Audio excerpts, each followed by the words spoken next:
En pleno verano de 1863, el hombre más odiado del municipio de Santa Eulalia de Ronzana decidió que, bueno, que ya no podía más. Normal, la verdad. Claro.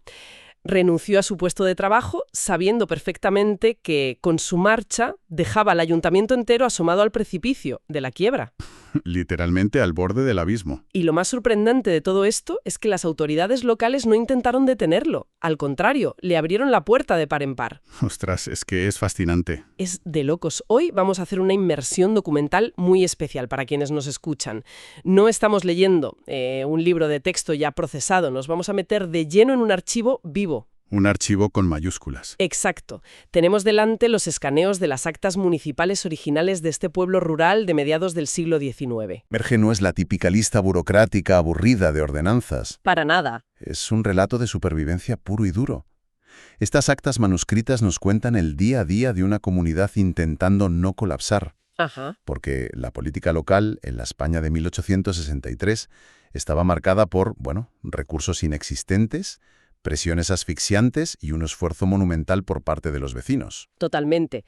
Pero a ver, para entender cómo se llega a ese punto de ruptura en pleno verano donde este hombre tira la toalla, tenemos que ver cómo empezó el año. Claro, el contraste. El contraste es brutal. Nos situamos en enero de 1863. Los documentos nos muestran el momento exacto del relevo de poder con un protocolo que, es muy estricto y está reflejado al detalle en las actas. Sí, todo muy solemne. El alcalde saliente, José Brustenga, cede su puesto al nuevo alcalde entrante, don Jaime Riera.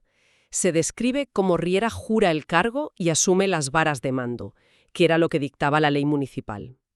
Y ese detalle de la vara no es ninguna anécdota sin importancia. No, no lo es. En el entorno rural del siglo XIX, quien empuñaba ese bastón no estaba simplemente, desfilando en las fiestas del pueblo. Era la encarnación física de la autoridad del Estado. Madre mía, de la máxima autoridad. Exacto. Asumir el cargo significaba tener el poder de mediar en disputas vecinales, ordenar embargos, movilizar a la población para obras urgentes y mantener el orden público. O sea, un poder inmenso. Jaime Riera entra en enero con toda esa legitimidad institucional y un poder que, al menos sobre el papel, era casi absoluto a nivel local. Claro, sobre el papel, pero yo me imagino la situación y, recibes los aplausos, tomas el bastón sintiendo todo el peso de la ley y a la mañana siguiente entras en tu despacho, abres los libros de cuentas del ayuntamiento y ves telarañas. Telarañas y deudas. Es que básicamente es como cuando un ejecutivo hereda hoy en día la presidencia de una empresa histórica, da un discurso súper inspirador ante los accionistas y al sentarse en su silla, de repente descubre que la cuenta bancaria está en números rojos. Sí, y que el edificio se está cayendo a pedazos. Exactamente, que necesita reformas urgentes. La primera bofitada de realidad para Riera debió ser monumental. Yo estoy asombrada de que no saliera corriendo en ese mismo instante. Es que la caída desde la ilusión del primer día hasta la realidad contable fue inmediata. El sistema administrativo de la época dejaba a los ayuntamientos unas responsabilidades enormes, medios para financiarlas. No había un Estado central fuerte que enviara transferencias millonarias para arreglar las infraestructuras locales. Ya, estaban solos. Jaime Riera tenía la vara, sí, pero los problemas de Santa Eulalia de Ronzana no se solucionaban dando golpes en la mesa con ella. Se solucionaban con un dinero que, sencillamente, no existía de forma natural en las arcas. Y el mayor pozo sin fondo para ese dinero, según vemos página tras página en estos manuscritos, fíjate que no era ningún proyecto faraónico. ¿Qué va? Era el barro. Era una lucha constante casi obsesiva contra la propia naturaleza, el polvo y el barro. A lo largo de todo 1863 se lee una necesidad imperiosa de reparar y mantener los caminos vecinales. Es que solemos juzgar los caminos con nuestra mentalidad actual, pensando en ellos como una vía asfaltada para ir más cómodos en el coche. Claro. Pensamos en autopistas. Pero en una economía de subsistencia de mediados del siglo XIX, un camino intransitable significaba la muerte económica del municipio. Eran las únicas arterias vitales. Si no podías moverte, estabas perdido. Totalmente. Si una tormenta destrozaba la vía principal, las carretas con la cosecha no podían salir hacia los mercados cercanos, y el comercio local se paralizaba por completo. ¡Qué angustia! Además, la geografía y el clima exigían un mantenimiento perpetuo.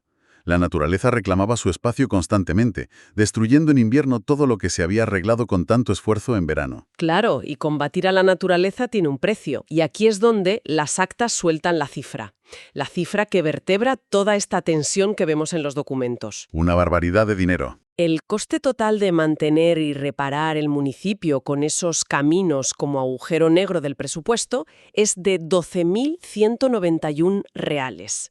Al leer los manuscritos, parece que la cifra está remarcada por la ansiedad del secretario que la escribía. Exacto, 12.191 reales. Ese es el gigante al que se enfrenta el ayuntamiento. Pero a ver, pausa. Pongamos esto en perspectiva. Porque para quienes nos escuchan, decir reales a veces suena, a moneda de juego de mesa antiguo. Ya, suena a película de piratas. Exacto. Para un pueblo rural que vive de la agricultura en 1863, ¿qué volumen de dinero es este realmente?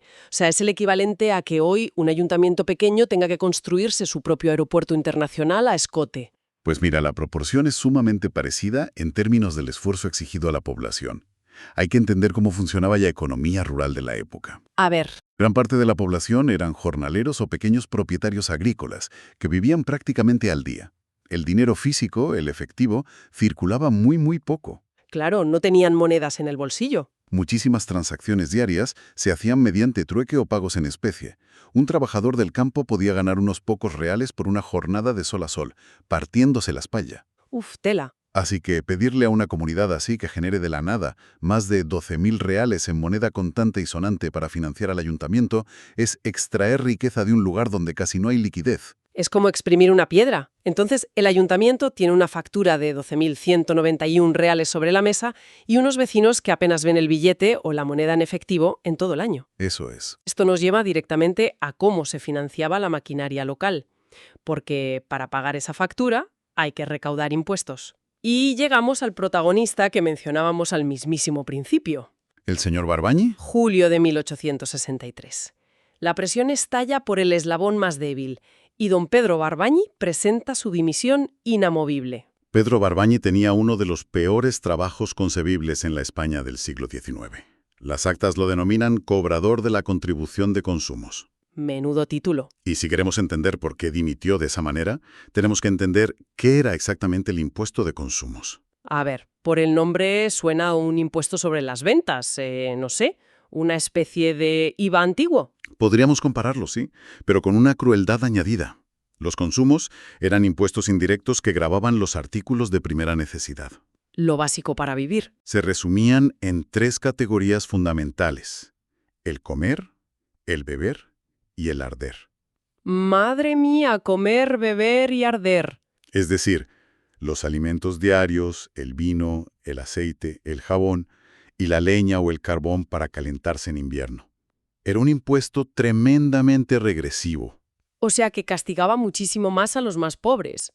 Porque claro, un jornalero y un gran terrateniente tienen que comprar leña y pan para sobrevivir. Pero para el jornalero, ese impuesto se come la mitad de su salario miserable. Así es, no hay proporción. Y ojo, no era un impuesto invisible que ya venía incluido en el ticket de compra como nos pasa hoy. Claro, no ibas al supermercado y ya está. ¿Qué va? La recaudación solía implicar controles físicos en las entradas de los pueblos o en los mercados, literalmente parando a la gente, pesando las mercancías y exigiendo el pago in situ. ¡Qué tensión! Era una fuente constante de fricción, de discusiones acaloradas y de un resentimiento profundo. Pedro Barbañi era la cara visible de este sistema opresivo en Santa Eulalia de Ronzana. O sea, era la personificación del impuesto. Él era el vecino al que el ayuntamiento había encargado exprimir a otros vecinos, a gente que conocía de toda la vida, pidiéndoles un dinero que muchísimas veces necesitaban para dar de comer a sus propios hijos. ¡Qué papelón! Estar atrapado entre el ayuntamiento que te exige a gritos que traigas el dinero para tapar ese maldito agujero de 12.000 reales y tus propios vecinos que te miran con odio absoluto cada vez que te acercas a sus carros o a sus casas. Una situación insostenible. La presión psicológica debió ser brutal para él. No me extraña para nada que en pleno verano dijera que renunciaba. Pero aquí es donde entra mi duda. Y quiero hacer un poco de abogada del diablo viendo estas actas. Adelante, a ver. Un recaudador se rinde. Presenta su dimisión. El ayuntamiento necesita desesperadamente que alguien haga ese trabajo sucio, porque sin esos ingresos están totalmente perdidos. Exacto. Es su principal fuente de dinero. Entonces, yo poniéndome en el papel de un concejal desesperado, votaría que no se acepta la dimisión y le exigiría que cumpliera su obligación, amenazándolo con sanciones, con la cárcel o con la ley. Sería lo lógico, ¿no? Sin embargo, los documentos muestran que el Consejo Municipal acepta la renuncia de Barbañi por unanimidad.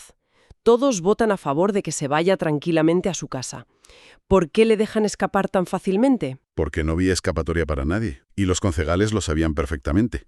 Esa votación unánime es, fíjate, quizá el detalle más revelador de todos los documentos que estamos analizando hoy. ¿Ah, sí? No actúan por compasión, ni por hacerle un favor personal a Barbañi.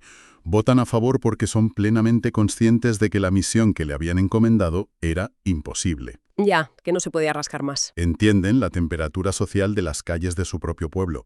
Si fuerzas a un cobrador a seguir exigiendo un impuesto sobre el pan y la diña a una población que ya no da más de sí, el siguiente paso histórico, que era muy común en la época, Era la violencia. era el motín directamente. O sea, prefieren quedarse sin cobrador y sin dinero antes que arriesgarse a que el pueblo en masa se levante y queme el ayuntamiento con ellos dentro. Literalmente. Los motines de consumos fueron una constante durante todo el siglo XIX en España. La unanimidad del ayuntamiento es un reconocimiento oficial de que no se puede sacar agua de una piedra. Qué fuerte. El sistema de recaudación ordinario había colapsado estrepitosamente frente a la dura realidad de la economía agraria. Es una rendición en toda regla, vamos, pero plasmada con muy buena caligrafía en las actas, eso sí. Y claro, el problema principal sigue ahí intacto. Intacto y creciendo. Barbañi se va a su casa, se libra del estrés, pero los 12.191 reales no desaparecen mágicamente por mucho que él dimita. Los caminos siguen pidiendo dinero. Exacto.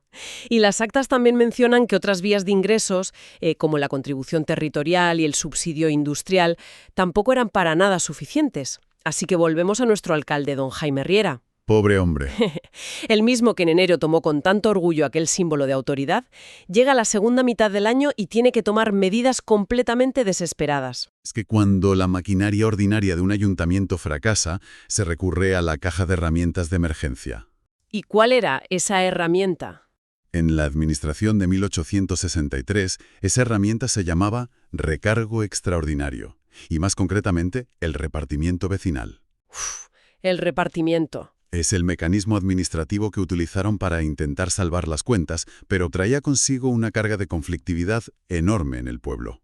Yo he estado leyendo sobre cómo funcionaba ese famoso repartimiento en los textos que tenemos, y me parece una medida, vamos, súper extrema. Lo era. Básicamente, para que la audiencia se haga la idea, es como cuando sales a cenar con un grupo grande, la gente empieza a pedir sin mirar los precios, creyendo que el presupuesto da de sí, y cuando llega la cuenta inmensa, la tarjeta del que organizaba es rechazada. Típica pesadilla. Total, el camarero se cruza de brazos, la puerta está cerrada y no queda otra que mirar a todos los comensales en la mesa y decir, bueno, vaciad los bolsillos, a ver cuánto llevas tú, y juntamos para pagar o de aquí no salimos. Exactamente, es un buen ejemplo.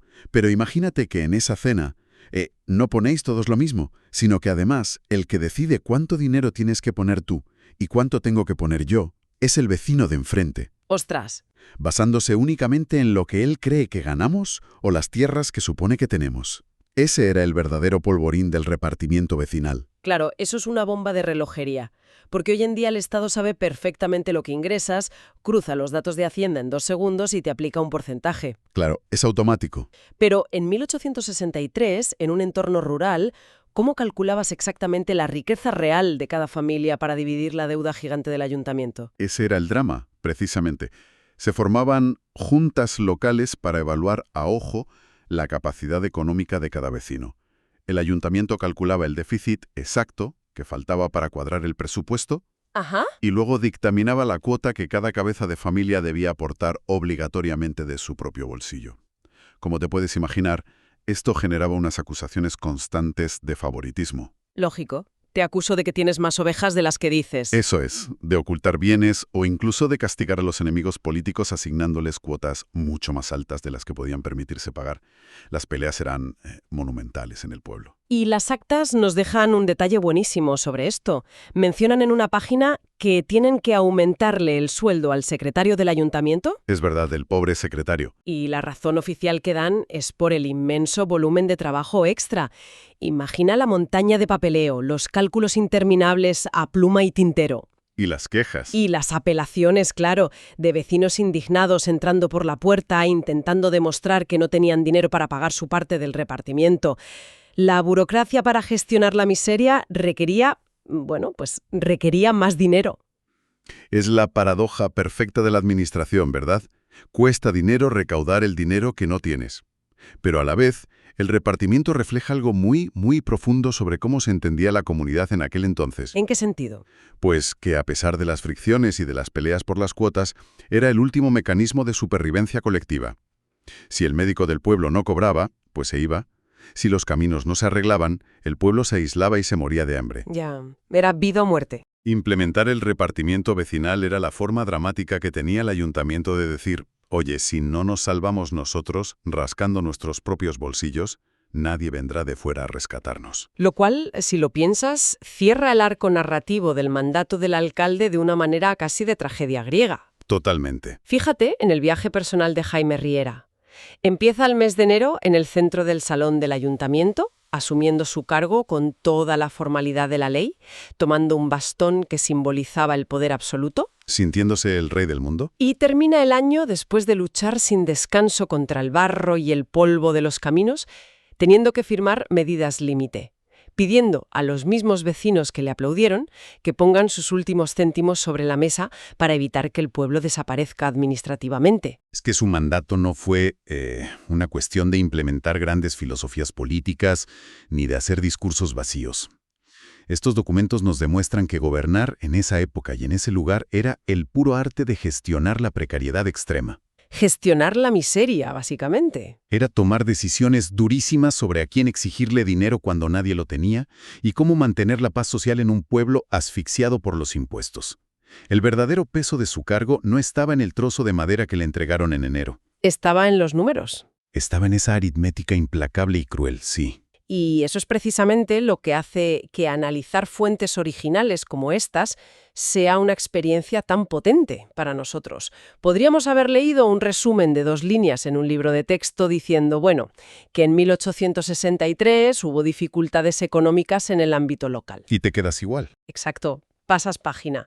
Pero al bajar al nivel de los escaneos originales, al ver los trazos de tinta desteñida y las decisiones registradas mes a mes, hemos visto a personas reales, con sus angustias. Nombres con apellidos. Nombres como José Brustenga, pasando el relevo, Jaime Riera, chocando contra el muro de la realidad, o Pedro Barbaní, colapsando bajo el odio de sus propios vecinos por culpa de un sistema fiscal imposible.